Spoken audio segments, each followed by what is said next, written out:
নাহিদকে আক্ষেপ আপনি বুঝতে পারবেন না। Nahid special bowler, is a special bowler.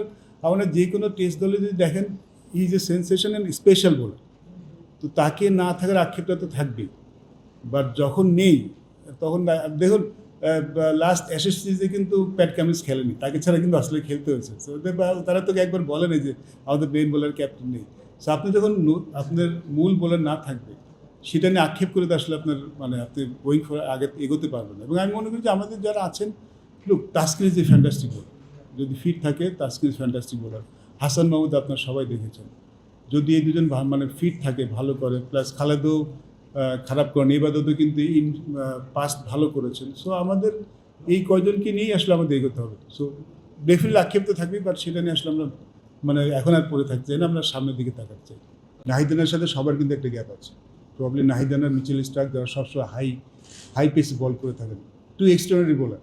Not only us, I think world ক্রিকেটে হি ইজ এক্সাইটেড বোলার।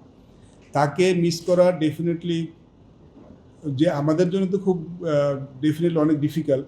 আমার মনে হয় ওয়ার্ল্ড ক্রিকেটের জন্য এটা সবাই আসলে আশা করে নাহিদ রানা বোলিং করে দেখা। বাট এটা আমাদের মানতে হবে, নাহিদ রানা সব ম্যাচ খেলতে পারবে না। আপনি যতই বলেন, নাহিদ রানাকে মেনে নিয়েই কিন্তু আমাদের এগোতে হবে। বাট নাহিদ রানা না থাকাটা অনেক বড় সেটব্যাক। আমার মনে হয় যে যেভাবে অস্ট্রেলিয়া যদি আপনার দলটা দেখেন, ওরা আমাদের যেভাবে নিয়েছে, তো সেখানে ওর থাকা না থাকাটা অবশ্যই অনেক বড় ম্যাটার করে। বাট আমি যেটা বললাম শুরুতেই, যখন আমি আমার সেরা খেলোয়াড়টাকে পাবো না, আমি সেটা নিয়ে আসলে বসে থাকতে চাই না।